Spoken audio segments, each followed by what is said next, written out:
Blavet. Un fleuve breton qui prend sa source dans les Côtes-d'Armor pour rejoindre la mer près de Lorient.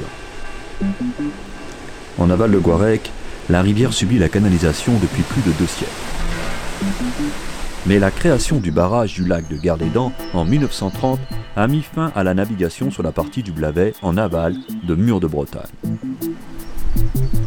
Entre Garlédan et Pontivy, sur la commune de Neuliac, la rivière qui coule dans le bief d'Auquignan profite de l'abandon des édifices éclusiers pour reprendre un peu de liberté.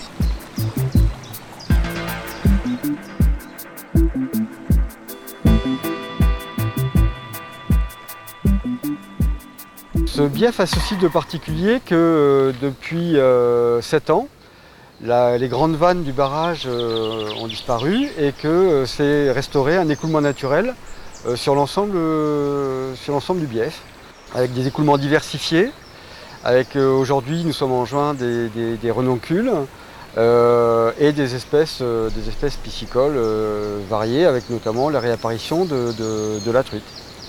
Ce fonctionnement quasi naturel du Blavet nous permet de voir en fait ce que pourrait être le Blavet débarré, retourné à l'état naturel. Donc visuellement, au lieu d'un miroir plan, on a en fait un écoulement varié avec des zones courantes, des zones plus calmes, plus profondes. Les partisans en fait, du maintien de la canalisation disent qu'on retrouverait dans cette configuration-là une rigole au milieu d'un champ de vase.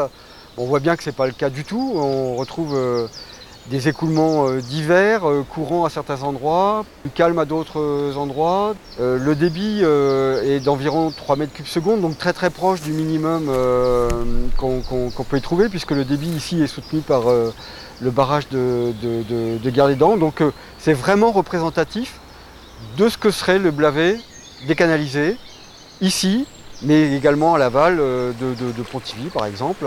Des barrages ou retour à un écoulement naturel ne veut pas dire des dégradations, destruction. On voit bien que malgré qu'il n'y ait pas eu d'entretien, les ouvrages maçonnés restent en parfait état, que le chemin de halage est en parfait état et depuis ce matin on a vu au moins 50 vélos passer. Que même si la végétation rivulaire nécessiterait un peu d'entretien, il n'y a pas de dégradation et que la rivière finalement elle est restée à sa place. Donc à part ce changement d'écoulement et d'apparence de la rivière, globalement la vision du canal reste la même, il n'y a pas de révolution. On a une rivière naturelle dans un environnement qui reste un environnement ancestral du canal. Et pourtant, pendant ces 7 années, on a eu plusieurs événements hydrologiques. La crue de 2014, la vidange de Garlédan, les 2 années de sécheresse de 2016 et 2017, tous éléments qui auraient pu amener des dégradations, c'est pas le cas. Et c'est d'ailleurs normal, puisque l'écoulement naturel est l'état au travers duquel une rivière va le mieux résister aux variations d'écoulement, aux variations hydrologiques, contrairement à un état canalisé qui lui va beaucoup plus subir ces désordres et va nécessiter de nombreuses réparations après chaque crue. C'était le cas à Manerveigne où après des crues il a fallu engager d'importants travaux de réparation. Ça a été le cas à l'écluse de Bolloré qu'il a fallu entièrement reconstruire parce qu'elle avait été dégradée bien que le secteur était resté en eau. On voit bien que ce n'est pas du tout l'aspect débarré et écoulement naturel qui va dégrader la rivière, bien au contraire, elle nécessitera beaucoup moins d'entretien et de réparation. Le débarrage du Blavet est une opération simple et peu coûteuse et qui répond aux enjeux environnementaux.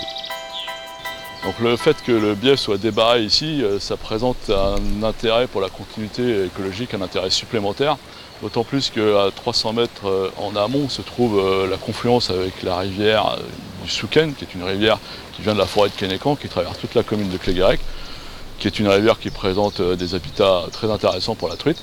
Et donc cette rivière se jette à cet endroit, sur le bief débarré, ce qui fait que ça reconstitue un système, si je puis dire, en termes de continuité écologique, qui permet aux truites de descendre dans le bief débarré quand il y a un peu moins d'eau dans la rivière. Donc le bief débarré d'Auquignan présente un intérêt très grand pour la pêche, notamment pour la pêche à la truite. Donc comme on peut le voir, il y a la possibilité de pêcher en wading. Ici on a des gens qui pêchent à la mouche. Alors toutes les techniques sont autorisées. On a modifié la réglementation récemment, on a mis du no-kill pour la truite, avec toute technique autorisée, avec ardillon écrasé.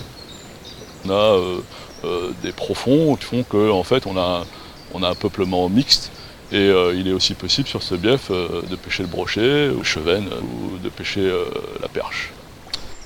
Alors plus largement, si on s'intéresse au développement touristique autour du fleuve Blavet, on peut en plus imaginer du canoë en eau vive avec la possibilité de descendre tranquillement dans une eau où on a pied, pouvoir s'arrêter sur une plage comme celle qui est derrière moi.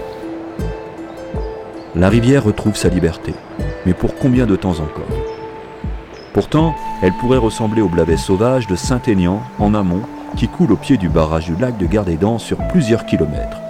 Un sanctuaire, la seule partie du Blavet morbihanais qui a échappé à la canalisation pour le plus grand plaisir des amateurs de nature préservée. On peut observer évidemment les poissons. Si on est sur une rivière en train de pêcher, le but c'est de prendre du poisson, mais c'est aussi d'observer une loutre qui va passer le soir, d'observer un héron, une bergeronnette. Quelle que soit l'issue de la partie de pêche, j'ai envie de dire, on prend du plaisir. Rien que le bruit de l'eau, ça repose. La verdure là, qui est autour de nous, ça, voilà, évidemment, c'est un peu envoûtant, c'est un petit peu magique, quoi. Et on s'estime toujours un petit peu chanceux d'avoir des parcours de cet ordre-là près de chez soi. Mais je pense aussi que ce genre de parcours attire du monde. Et la Bretagne, c'est une région qui est très riche d'un point de vue pêche, parce qu'on a la mer, on a l'eau douce. Et avoir une multitude de parcours, ça rajoute un intérêt, un attrait pour le loisir en Bretagne ici. Donc c'est intéressant pour les locaux, mais je pense aussi pour les autres. Le Blavet va-t-il continuer à retrouver sa liberté pour redevenir le plus beau fleuve sauvage de Bretagne? Ou les hommes vont-ils s'acharner à le maintenir canalisé?